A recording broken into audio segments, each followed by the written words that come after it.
This clip has been taken from the PPC podcast, Ep.3. Subscribe now. For our most up-to-date report on UK inflation, check out the Property Market Update blog link in the description box. Yeah. Let me bring it back to inflation. Yeah.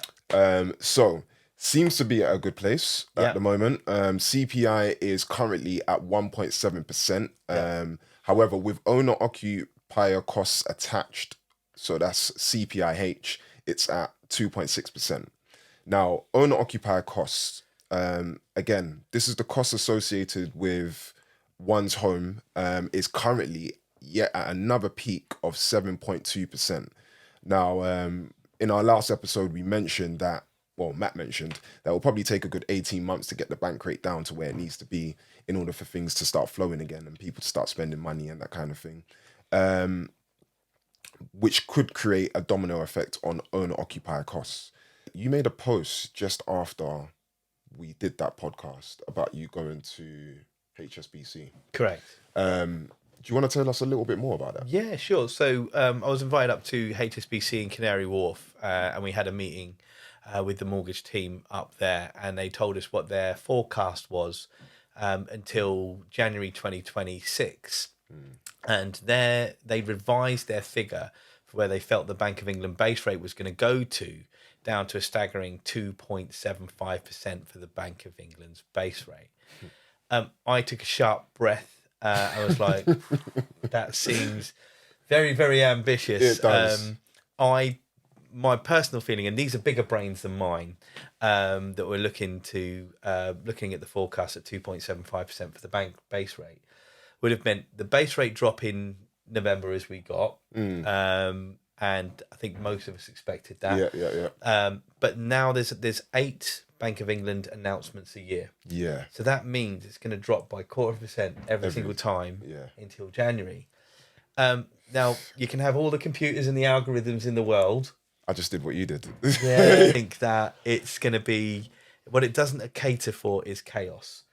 So the thing that I would always be measured on is when they making Bank of England predictions 2022, early 2022, no one was predicting it was going to go all the way up to 5.25% and then come down. We didn't know when it was going to stop. Yeah. They were still offering fixed rates at 2%, 1%, early 2021 to 2022.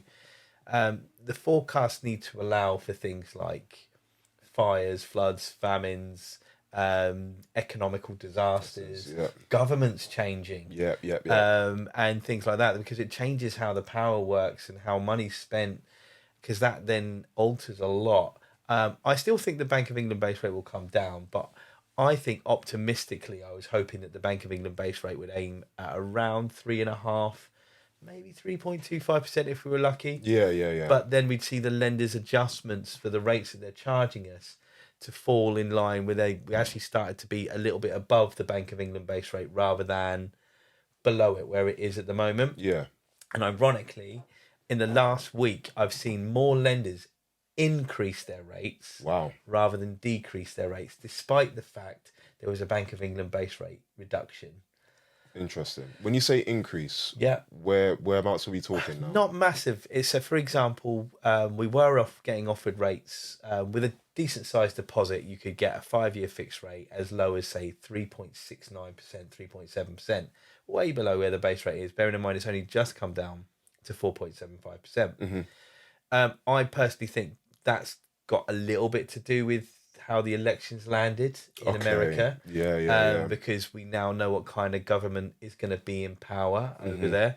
I think that also lenders are thinking maybe we have been a little bit over optimistic in where we think the rates are going to go. Maybe we need to be a little bit more tempered with where we think rates are going to go, because we've also had the budget announced as well. Of course. So I think that now they know these things, there's maybe less spending going to be happening, which is why we need to cater for chaos in how we're thinking about where rates are going to go, because there's so many little things that can alter it.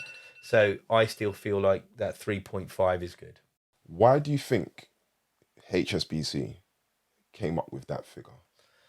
I think it's them being optimistic. I think the forecast looks strong. I think if they're looking at a hard government dedicated to keeping the inflation down, more stability, more spending, I think we've got over the hangover of things like COVID and things like that. It shocked me to think that come March next year, it'll be 5 years since we went into lockdown. That feels like Wow. a long time ago now. Damn, yeah, when you say it Yeah. that way, yeah. So I think that it's trying to get everything back and moving again. And I think that we've almost been through the pain bit. And if you look at every economical cycle, it generally runs in 8-year shifts. Yeah. And we've come out of one, there's a recovery period, and it grows, and then it drops. So I think that maybe that's how they're looking at it.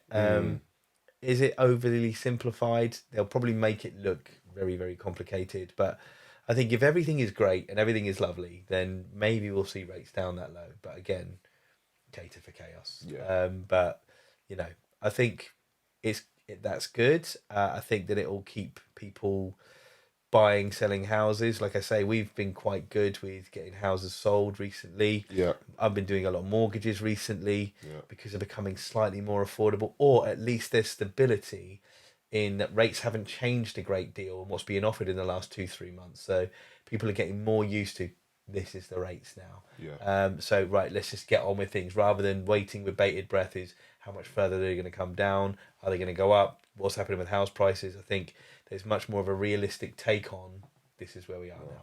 Yeah. Okay. I'm going to take this conversation in a different direction.